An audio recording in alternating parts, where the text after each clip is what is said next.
നമസ്കാരം, രുചികെട്ട ലോകത്തിലേക്ക് എല്ലാവർക്കും ഒരിക്കൽ കൂടി സ്വാഗതം. അപ്പോൾ ഇന്ന് ഞാൻ വന്നിരിക്കുന്നത് ചോറിൻ്റെ കൂടെ കഴിക്കാൻ പറ്റിയ ഒരു കറി എന്ന് പറയാൻ പറ്റില്ല, നമ്മൾ കൂട്ടുകറിയൊക്കെ കഴിക്കൂലേ സദ്യക്ക്, അതുപോലെ ഉള്ളൊരു സംഭവം. കുറച്ച് ഡ്രൈ ആയിട്ടാണ് ഉണ്ടാക്കുന്നത് കേട്ടോ. അപ്പോൾ അതുപോലെ തന്നെ കായും ചേനയും തന്നെ വെച്ചിട്ടാണ് ഉണ്ടാക്കുന്നത്. പിന്നെ നമ്മൾ കടലയോ കടലപ്പരിപ്പോ ഒന്നും ഉപയോഗിക്കുന്നില്ല എന്നുള്ളത്. ഇതിന് സാധാരണ എരിശ്ശേരി എന്നാണ് പറയുക. നമ്മൾ മത്തൻ്റെ എരിശ്ശേരി ഉണ്ടാക്കുമല്ലോ, വൻപയറും മത്തനൊക്കെ വെച്ച്, അതൊന്ന് ഏതാണ്ട് അതുപോലെയൊക്കെ തന്നെയാണ്. പക്ഷെ നമ്മളിവിടെ പയറും പരിപ്പൊന്നും ഉപയോഗിക്കുന്നില്ല എന്ന് മാത്രം. പിന്നെ എന്താ, ഇതെനിക്ക് തോന്നിയത് ചോറിൻ്റെ കൂടെ കഴിക്കാനും അതുപോലെ കുറച്ചൊരു തിക്കല്ലാതെ ഉണ്ടാക്കിയെടുത്താൽ ഒരു കറി രൂപത്തിലും വേണമെങ്കിൽ ഇത് ഉണ്ടാക്കിയെടുക്കാം കേട്ടോ.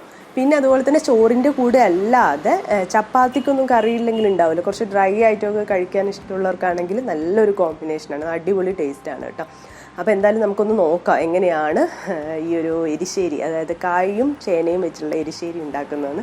അതിന് മുമ്പായിട്ട് എപ്പോഴും പറയുന്ന പോലെ ആരെങ്കിലും നമ്മുടെ ചാനൽ സബ്സ്ക്രൈബ് ചെയ്യാതെ കാണുന്നുണ്ടെങ്കിൽ, നമ്മുടെ വീഡിയോസൊക്കെ ഇഷ്ടപ്പെടുന്നുണ്ടെങ്കിൽ ഒന്ന് സബ്സ്ക്രൈബ് ചെയ്യുക. അതുപോലെ തന്നെ തൊട്ടടുത്തൊരു ബെൽ ബട്ടൺ ഉണ്ട്, അപ്പോൾ അത് ക്ലിക്ക് ചെയ്ത് കഴിയുമ്പോൾ നമ്മളിങ്ങനെ പുതിയ പുതിയ വീഡിയോസൊക്കെ ഇടുമ്പോൾ അതിൻ്റെ നോട്ടിഫിക്കേഷനും ലഭിക്കുന്നതാണ്. അപ്പോൾ നമുക്ക് കിച്ചണിലോട്ട് പോകാം.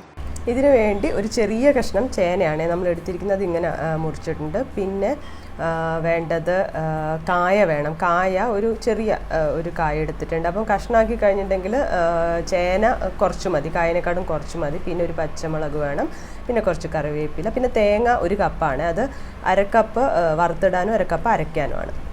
അപ്പം നമ്മളിത് കുക്കറിലാണ് ഉണ്ടാക്കുന്നത് കേട്ടോ. അപ്പോൾ നമ്മുടെ ചേനയും അതുപോലെ തന്നെ കായും ഒക്കെ ഇട്ട് കൊടുത്തു. പിന്നെന്താ, ആവശ്യമായിട്ടുള്ള ഉപ്പ് നമുക്ക് ഇട്ട് കൊടുക്കാം. പിന്നെ ഇട്ട് കൊടുക്കുന്നത് മഞ്ഞൾപ്പൊടിയാണ്, ഒരു 1/2 ടീസ്പൂൺ. അതുപോലെ തന്നെ 1.5 ടീസ്പൂൺ മുളക് പൊടി ഇട്ട് കൊടുക്കുകയാണ്. പിന്നെ ഇതിലേക്ക് ആവശ്യമായിട്ടുള്ള വെള്ളം കൂടി ചേർത്ത് കൊടുക്കാം. നമുക്ക് ചാറിന് ആവശ്യമായിട്ടുള്ള ഒരു അളവിൽ വെള്ളം ചേർക്കാം.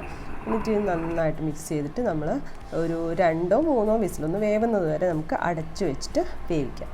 അപ്പോൾ കഷ്ണം വേവുന്ന നേരം കൊണ്ട് നമുക്ക് അരപ്പ് തയ്യാറാക്കാം. അതിന് വേണ്ടിയിട്ട് നമുക്ക് തേങ്ങ ഇട്ട് കൊടുക്കാം. അതുപോലെ തന്നെ അതിലേക്ക് പച്ചമുളക്, പിന്നെ ഒരു 1/4 ടീസ്പൂൺ ജീരകം, ഇതും ഇത്രയും നമുക്ക് കുറച്ച് വെള്ളം ചേർത്തിട്ട് നന്നായിട്ട് അരച്ചെടുക്കാം. അപ്പോൾ ഇതാ നമ്മുടെ അരപ്പൊക്കെ റെഡി ആയിട്ട് നന്നായിട്ട് അരച്ചെടുത്തിട്ടുണ്ട് കേട്ടോ, നല്ല പേസ്റ്റാക്കി അരച്ചെടുത്തിട്ടുണ്ട്. അപ്പോഴത്തേക്കും കഷ്ണങ്ങളൊക്കെ വെന്ത് കഴിയുകയും ചെയ്തിട്ടുണ്ട്. ഇനി ഞാനിത് ഒരു ചട്ടിയിലാണ് കേട്ടോ ഉണ്ടാക്കാൻ പോകുന്നത്. അതുകൊണ്ട് ഈ കഷ്ണങ്ങൾ ചട്ടിയിലോട്ട് മാറ്റി കൊടുക്കാം. നിങ്ങൾക്ക് കുക്കറിൽ വേണമെങ്കിൽ കുക്കറിലും ചെയ്തെടുക്കാം. അപ്പോൾ ഇതാ ചട്ടിയിലോട്ട് കഷ്ണങ്ങൾ ഇട്ട് കൊടുത്തു. അപ്പോൾ നമുക്ക് സ്റ്റവ് ഓൺ ചെയ്യാം. നമുക്ക് അരപ്പ് ചേർത്ത് കൊടുക്കാം കേട്ടോ.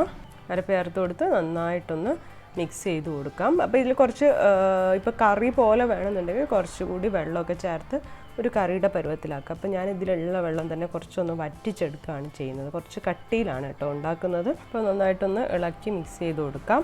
അപ്പോൾ ഇതാ തിളച്ച് വരാൻ തുടങ്ങിയിട്ടുണ്ട്. അപ്പം കുറച്ച് കറിവേപ്പില കൂടി ഞാൻ ഇട്ട് കൊടുത്തിട്ടുണ്ട്. അപ്പോൾ ഏതാണ്ടൊരു കുറുകി വന്നിട്ടുണ്ട് കേട്ടോ. ഇനി നമുക്ക് സ്റ്റവ് ഓഫ് ചെയ്യാം. ഇനി വറുത്തിടൽ പരിപാടിയാണ്.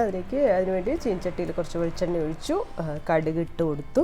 അപ്പോൾ കടുക് പൊട്ടി വരുമ്പോൾ നമുക്കിതിലേക്ക് അരക്കപ്പ് തേങ്ങ ഉണ്ടല്ലോ ബാക്കിയുള്ള അരച്ചതിന് ശേഷം, അതും കൂടി ചേർത്ത് കൊടുക്കാം. ഇനി നമ്മളിതിലേക്ക് ചേർത്ത് കൊടുക്കുന്നത് 2 വറ്റൽമുളകാണ് കേട്ടോ. ജസ്റ്റ് ഒന്ന് പൊട്ടിച്ചിട്ട് കൊടുത്താൽ മതി. കുറച്ച് കറിവേപ്പില ഇട്ട് കൊടുക്കാം. ഇനി ഇത് നന്നായിട്ട് ഇളക്കി കൊടുത്ത് ഒരു ലൈറ്റ് ബ്രൗൺ കളർ വരെ ഇളക്കി കൊടുക്കണം. അപ്പോൾ ഇതാ തേങ്ങയൊക്കെ വറുത്തെടുത്തിട്ടുണ്ട്. ഇനി എരിശ്ശേരി ഒരു പാത്രത്തിലോട്ട് മാറ്റി അതിന് ശേഷം അതിൻ്റെ മുകളിലോട്ട് നമ്മുടെ തേങ്ങ വറുത്തുണ്ടല്ലോ അതുകൂടി ചേർത്ത് കൊടുക്കാം. ഇത് നന്നായിട്ട് മിക്സ് ചെയ്തിട്ടാണ് നമ്മൾ ഉപയോഗിക്കുക. അപ്പോൾ നമുക്ക് അതിന് മുമ്പ് ഫോട്ടോ ഒക്കെ എടുക്കുന്നതിനെ കൊണ്ടാണ് ഞാൻ മിക്സ് ചെയ്യാണ്ട് കാണിച്ചത് കേട്ടോ.